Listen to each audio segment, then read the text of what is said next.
Most of us grew up with the idea that more fluoride meant better teeth. And health officials believe that putting fluoride in water is one of the top 10 public health accomplishments of the last century. But new studies now say that too much fluoride is damaging the teeth of more than 1 in 3 teens.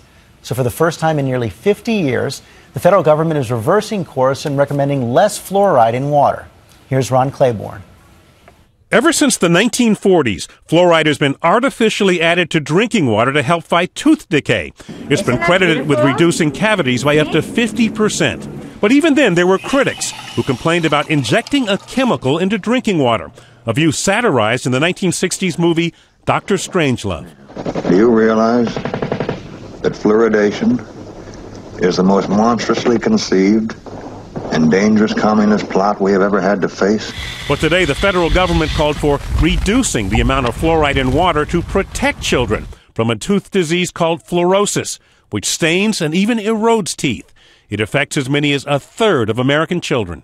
Making this adjustment now will promote public health, improve oral health, and reduce rates of fluorosis. There's a twinkle in your eye when there's fluoride for their teeth. For years, fluoride has been added to toothpaste and is in other products we eat and drink.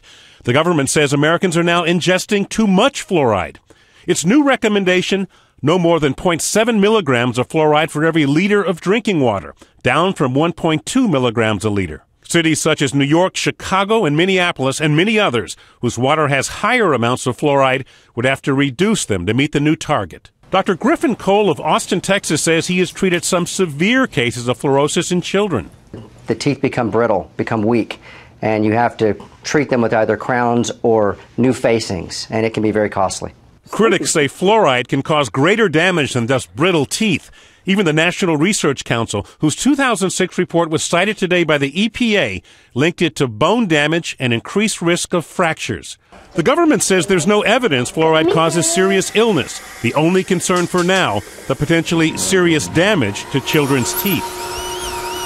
And the president of the American Academy of Pediatric Dentistry says parents need to be especially vigilant about all the ways that children can ingest fluoride, including swallowing toothpaste. His advice, give them only a pea-sized amount on the toothbrush to make it much less likely they will end up eating a big glob of toothpaste with fluoride on it. So don't overdo that rinse either. My kids like the taste of that. Okay, Ron, thanks.